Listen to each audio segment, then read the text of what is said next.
मित्रों नमस्कार। मैं Uday Kumar the space lab में आपका स्वागत करता हूं। एस्टेरॉयड 2020 SW के दूसरे कड़ी में आपका स्वागत है। अभी जो कुछ आप देख पा रहे हैं यह एस्टेरॉयड ट्रैकर के माध्यम से मैं इसे लाइव देख रहा हूं। आज 24 सितंबर 2020 GMT 14:28 अर्थात शाम के 7:58 भारतीय समय अनुसार। अगर इस समय हम देखें तो एस्टेरॉयड 2020 SW पृथ्वी से 34,286 किलोमीटर की दूरी पर गुजर रहा है और जो इसका क्लोजेस्ट अप्रोच होने जा रहा है वो लगभग 249 किलोमीटर, जो कि 34,249 किलोमीटर के आसपास होगा। तो बहुत ज़्यादा का अंतर रह नहीं गया है।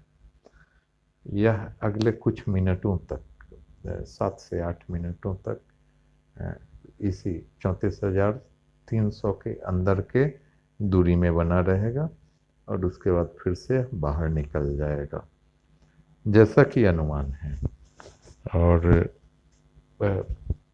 बिल्कुल इससे किसी तरह के थ्रेट या किसी तरह के इम्पैक्ट की कोई संभावना नहीं बताई जा रही है, चाहे वह नासा JPL की रिपोर्ट हो, उनका डाटा हो, या फिर एस्टेरॉयड से जुड़े हुए एस्टेरॉयड स्टेशन, एस्टेरॉयड ट्रैकर या जितने अन्य स्रोत हैं, कहीं से भी नहीं। इसका आकार 32 फीट या 9 मीटर के आसपास है और अभी वर्तमान में अगर देखें 34,270 किलोमीटर की दूरी पर आ गया है। जैसा कि पिछले वीडियो में मैंने आपको एक्सप्लेन किया था कि लगभग 36,000 किलोमीटर की ऊंचाई पर हमारे जियो स्टेशनरी सैटेलाइट्स पोजीशन किए जाते हैं, चाहे वह इंडिया का हो या किसी अन्य देश का। इससे होता यह है कि वह सैटेलाइट चक्कर तो लगाते रहता है, साथ ही इस तरह से चक्कर लगाता है, धरती का ऑर्बिट करता है कि उसका पोजीशन रिलेटिवली एक ही लॉन्गिट्यूड पर बना रहे और भारतीय सैटेलाइट्स के लिए वह है 74 डिग्री ईस्ट। तो हम अभी वापस इस एस्टेरॉयड पर आते हैं। इसकी ऊंचाई अब रह गई है 34,262 किलोमीटर, अर्थात अभी यह उस जियो स्टेशनरी सैटेलाइट्स के ऑर्बिट से भी अंदर की दूरी में बना हुआ है। और अब हम धीरे धीरे देखते जाएंगे। 34,260 किलोमीटर की दूरी पर यह बहुत देर रहा, अभी 259, फिर धीरे धीरे इसका एस्टिमेटेड है 14:34 GMT के आसपास इसका क्लोजेस्ट अप्रोच होना है। निश्चित रूप से अभी 3 मिनट का समय है और इसकी जो सापेक्षिक गति, जो रिलेटिव वेलोसिटी है, वो हमें बहुत कम महसूस होगा। यह बिल्कुल अपने नज़दीकी पॉसिबिलिटीज से गुजर रहा है। पृथ्वी के ऑर्बिट में जो सबसे नज़दीकी इसकी संभावनाएं बनती है वहाँ से गुजर रहा है। और जैसा कि उम्मीद था, बिल्कुल यह इसका एस्केप वेलोसिटी का क्राइटेरिया पूर्ण होता है, अतः यह पृथ्वी के ग्रेविटेशन में फंसने नहीं जा रहा है बल्कि निकल जाएगा। अभी यह 34,253 किलोमीटर पर आ चुका है और नज़दीक आएगा। इसके पास अभी भी 2 मिनट के करीब का समय है और यह धीरे धीरे बढ़ता जाएगा। हम इसे जूम इन या जूम आउट करके देखें तो बिल्कुल नज़दीक में है यह। 34,252 अभी भी दूरी बनी हुई है। 34,251, 34,251 किलोमीटर।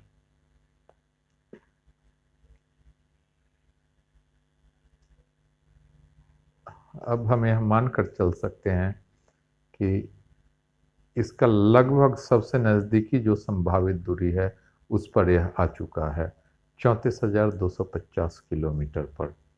संभव है कुछ मीटर और यह नज़दीक पहुँचे 34,250 किलोमीटर, 34,250 किलोमीटर। हो सकता है 1-2 किलोमीटर इधर उधर, हाँ, जैसे कि अभी 34,249 किलोमीटर पर आया। संभावना यह बनती है कि ज़्यादा से ज़्यादा 1-2 किलोमीटर का और अंतर आएगा और उसके बाद यह पृथ्वी के ऑर्बिट से बाहर निकलना प्रारंभ कर देगा, पृथ्वी से दूर जाना प्रारंभ करेगा। इस समय 14:33 GMT अर्थात भारतीय समय अनुसार रात्रि के 8:03 हो रहे हैं। तो अभी यह स्थिर दिखाई दे रहा है, किंतु यह गतिशील है, स्थिर है नहीं। यह इस तरह से गुजर रहा है जिससे कि पृथ्वी से इसकी दूरी एक स्थिरता की तरह इशारा करे। अब यह बाहर निकलना प्रारंभ कर रहा है। 34,249 किलोमीटर, फिर 34,250 थोड़ी देर के लिए दिखा था। थोड़ी और प्रतीक्षा करते हैं, क्योंकि इसका जो क्लोजेस्ट टाइम था, क्लोजेस्ट अप्रोच का समय था, वह अभी पूरा हो रहा है। 34,249 किलोमीटर, समय 14:34 GMT, भारतीय समय अनुसार 20:04। वो धीरे धीरे बाहर निकलना प्रारंभ करेगा और जैसा कि हम देख रहे हैं 34,250 किलोमीटर पर आ गया, अर्थात अब यह पृथ्वी से दूरी बनाना प्रारंभ करेगा और यह पृथ्वी के ग्रेविटेशन में उलझा नहीं, बल्कि उससे बाहर की तरफ अब निकल रहा है। कुछ और किलोमीटर का हम लाइव ट्रैकिंग करेंगे। 34,251 किलोमीटर। तो मित्रों, जैसा बताया गया था, जैसा पहले भी सूचित किया गया था, या जो हमारे पिछले वीडियो में विश्लेषण किया गया था, बिल्कुल वैसा होता हुआ। और अब 34,252 किलोमीटर, अर्थात भारतीय समय अनुसार 20:35, अर्थात शाम के 8:05, यह एस्टेरॉयड सुरक्षित ढंग से पृथ्वी के ग्रेविटेशन से बाहर निकल रहा है। अब जो नियरेस्ट अप्रोच था या क्लोजेस्ट अप्रोच था, उसको टच करके, जो कि रहा 34,249 किलोमीटर, और वह समय था 14:34 GMT 24 सितंबर का। तो अब यह बाहर निकल रहा है। मित्रों, आपको अगर यह वीडियो अच्छा लगा हो तो इसे लाइक करना ना भूलें और मेरे चैनल को सब्सक्राइब करना ना भूलें। साथ ही बेल आइकन दबाना ना भूलें, जिससे कि मेरे द्वारा अपलोड किया गया अन्य वीडियो आपको उपलब्ध हो। धन्यवाद।